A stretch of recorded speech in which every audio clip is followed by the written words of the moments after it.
Hi there friends, and welcome to this technique tutorial which is all about how we're going to stitch teeny tiny leaves. So this tutorial has come about because it seems like a fair few members have been struggling with how to apply the fishbone on the satin stitch to such tiny leaves on patterns.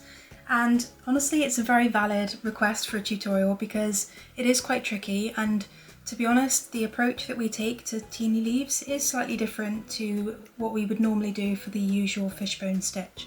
So I'm super excited to kind of show you today maybe where you might have been going slightly wrong, and basically what we're going to do for the different techniques so that we can get super neat teeny tiny leaves. So I've got a bit of a leaf sampler for you here. I am going to include this particular pattern for you in the description and the files section, just in case you would like to have a go following along with me. So I've got various different shapes and sized leaves on my hoop, and I've already had a go at filling some in, and this is really just to show you before we start a bit of a distinction between, I don't want to say the wrong technique because you know me, I don't like to say that anything is wrong, but let's say the harder technique. And the way to do it that is much easier and usually results in a much neater leaf shape. So I've got 3 teeny tiny leaves at the top here, and the first 2 I've stitched using common mistakes that I see people make with small leaves, and then the third one here is how I would stitch a teeny tiny leaf. So often the issue with such small leaves is that people try to apply the usual fishbone stitch technique to such a small space, and honestly it doesn't really work very well because you don't really have the space to kind of cross the stitches over, and you end up with stitches like this one in the middle where those crossover stitches end up being almost kind of horizontal to the leaf, and then you run out of space at the bottom to add more stitches in, and it ends up looking a bit kind of funky. Essentially the best way to do this is to elongate your stitches. And that basically just means to just drag them further down the leaf rather than focusing about crossing over. And if you've already watched the Leaf Workshop, this one will be a bit familiar, but if you haven't, I would recommend that you go and watch it because we do go over lots of different ways to use the fishbone stitch as well as different stitches you can use for leaves. But when we have like a skinny, narrow leaf like this one here, we actually use this exact same approach, which is this approach here, and it's a case of kind of elongating those stitches out and making the direction kind of flow a bit further down the leaf rather than crossing over too horizontally and kind of making it shorter than it needs to be. So don't worry, we are going to go over this in this tutorial, but I just wanted you to have a visual to begin with so that you know what we're kind of working towards. So I'm going to go ahead and get 3 strands of thread on my needle. I'm not sure what colours I'm using, I am just pulling from my thread scrap jar because I end up with lots of green threads left over, unsurprisingly. So I'm just going to go ahead and get 3 strands on my needle. And I've got these leaves here, and granted these are big leaves, not teeny tiny leaves, but sometimes it's easier to show you the process of what we're doing and what we're not doing on a bigger leaf so that you can see the technique that we're doing, and then we just apply it to the small leaves at the end. So first off, I'm not going to fill in this entire leaf because this is going to be the usual fishbone style. So this is kind of to show you where we're going wrong with teeny tiny leaves. So the process does pretty much remain the same for this kind of technique that we're going to do in a moment, because we are still using the fishbone stitch. It's just a slightly different way of doing it.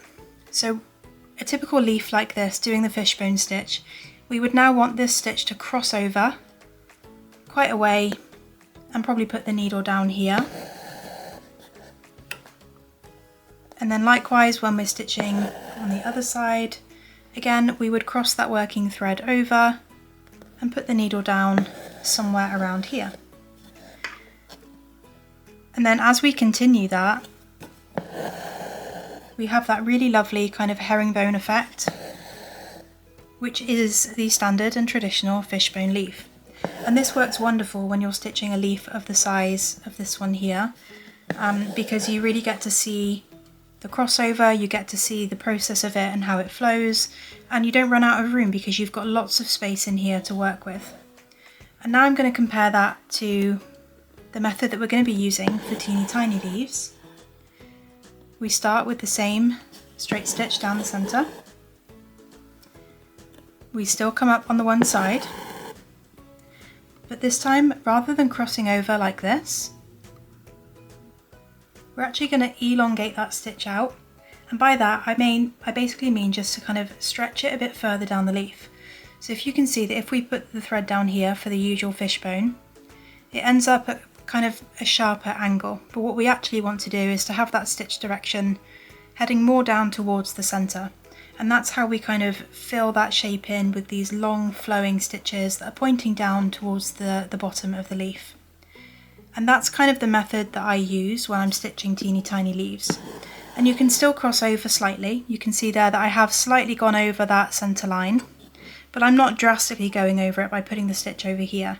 I'm allowing those stitches to still be relatively straight so that they can flow kind of further down the leaf. So same again, we would then come up on the other side. Same thing again, we're not going to have an angle like this because that would be the traditional fishbone. We want to elongate that stitch out and instead put it down about here. And then we just repeat that process as we work our way down the leaf.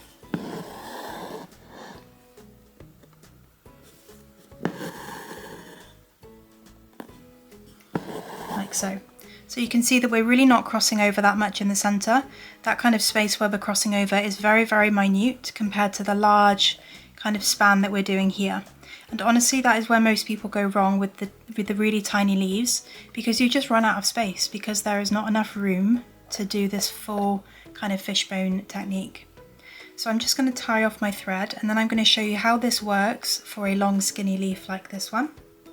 So it's just starting to rain, so I apologise if you can hear the noise through the camera. It seems to pick up all the little noises in my studio. So we're going to go ahead and use this particular technique, this more kind of elongated leaf, to see how that applies to a skinny leaf like this. Because to be honest, lots of tiny leaves do have this kind of shape. They're not overly kind of rounded because they're so small. They are this sort of shape, which is why it kind of works so well to have this kind of elongated fishbone stitch. So again, there's not a lot of room at the top here, so I'm just bringing the needle up where I can and kind of coming down pretty much in the centre.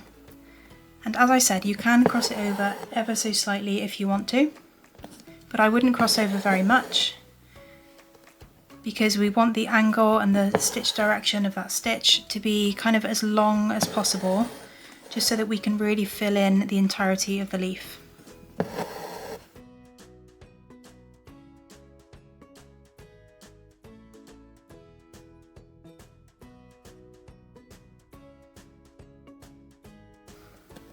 And then by the time we get to the bottom of these leaves, they're pretty much already filled in, and we can just carry on putting the needle down right at the base of that leaf until we are happy with how much it's filled out at the bottom.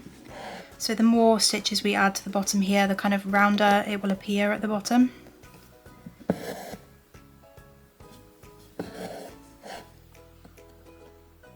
Just kind of gives it a bit more volume right at the bottom of the leaf here. So there you can see that we've really kind of dragged those stitches out to make them longer, to really fill in the whole kind of shape of the leaf.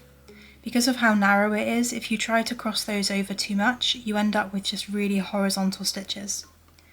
So I'm actually going to do another example of a leaf like this, where we use the traditional fishbone stitch on a teeny tiny shape like this one, and then we'll have a practice with some using this new and improved elongated fishbone technique.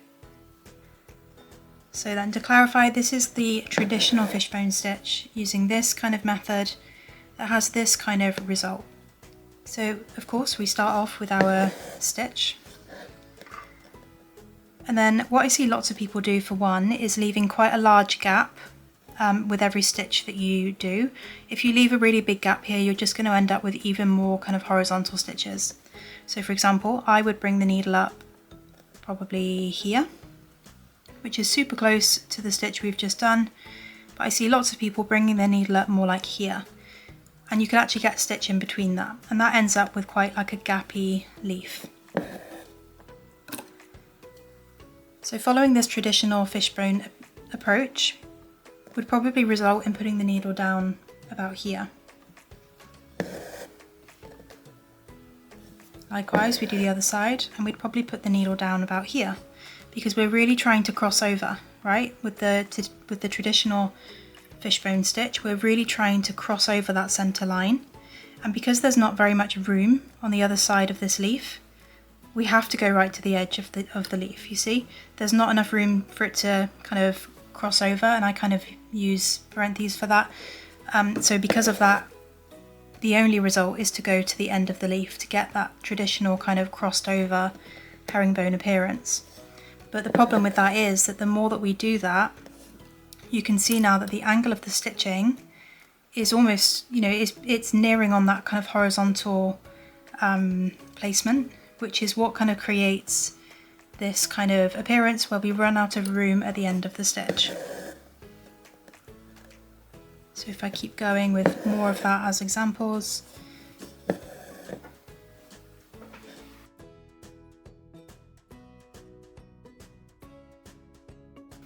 As we're working our way down the leaf, you can see now that these stitches are dangerously horizontal, right? You end up in almost a bit of a dangerous kind of pattern where you run out of room, and these stitches now, if I use this needle to demonstrate, are almost horizontal. And at that point is when you completely run out of room to do that kind of crossover stitch.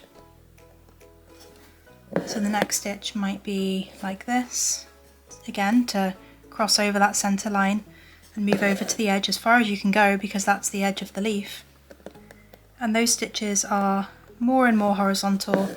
It's getting much trickier to find somewhere to put the needle because you're running out of room. And then by the end of the leaf, it looks a bit like this, which I do just want to say, it doesn't look bad. You know, I don't want the message you take from this tutorial to be that this is wrong and this is the wrong way to do it, because it's not. This still gives quite a lovely raised appearance. It gives it a bit more texture than the elongated leaf. So it does completely depend on the overall outcome that you would like to achieve from this. But if you do want this kind of neater, flowing kind of appearance of a leaf, then I wouldn't use the traditional stitch in this way. So what I'm going to do now is jump straight over to the next leaf. And now I'm going to show you what we would do differently to get this kind of elongated look instead for these teeny tiny leaves. So first things first, I would make that center stitch slightly longer, pretty much halfway down the leaf, because again, we're lengthening out these stitches. Bring the needle up pretty close together, and then rather than trying to cross over, I'm just going underneath. And then same for the next stitch on the other side. I'm not trying to cross over by putting the needle down over here. I'm just putting it down kind of on that center line instead. And you can see here that we're actually filling in that leaf shape much better, much easier as well.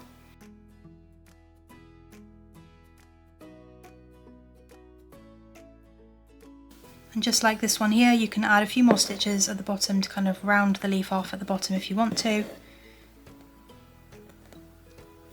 But I don't know about you, that just feels so much easier to stitch. It makes so much more sense to stitch it that way, rather than trying to kind of fight with the stitches, making sure that you get that kind of crossed over appearance.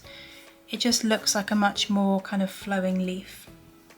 So let's do a few more, and then you can by all means go away and practice this on the small motif I've drawn for you on the left hand side.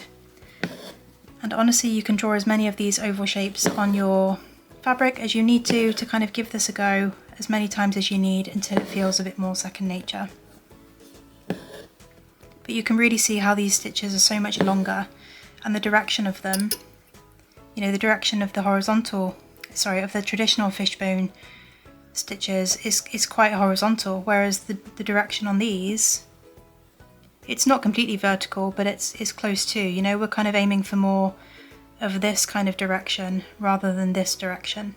And I hope that makes sense in explaining the way that direction makes a difference. I I know that can be quite a confusing topic sometimes, but it's surprising actually how much stitch direction really does matter for like neater and more precise stitches.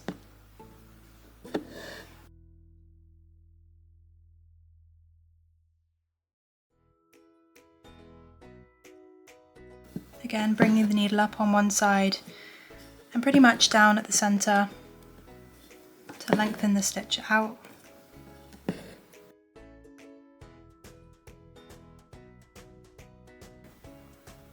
Like so. So I hope that's been really helpful. I hope that's kind of answered your questions about how to use the fishbone stitch for such a tiny leaf. I know they are challenging, but I think once you get the hang of that more elongated way of stitching, I think it makes much more sense, and it actually becomes a lot more enjoyable to stitch as well, because you're not fighting the stitch direction like this one here. So I look forward to hearing whether this has been helpful and how you apply this in your patterns in the future. Please do let us know in the community how you're getting on, and do have a go at printing off this pattern so that you can have a go at stitching these tiny leaves as well. So let us know in the community, and until then, happy stitching!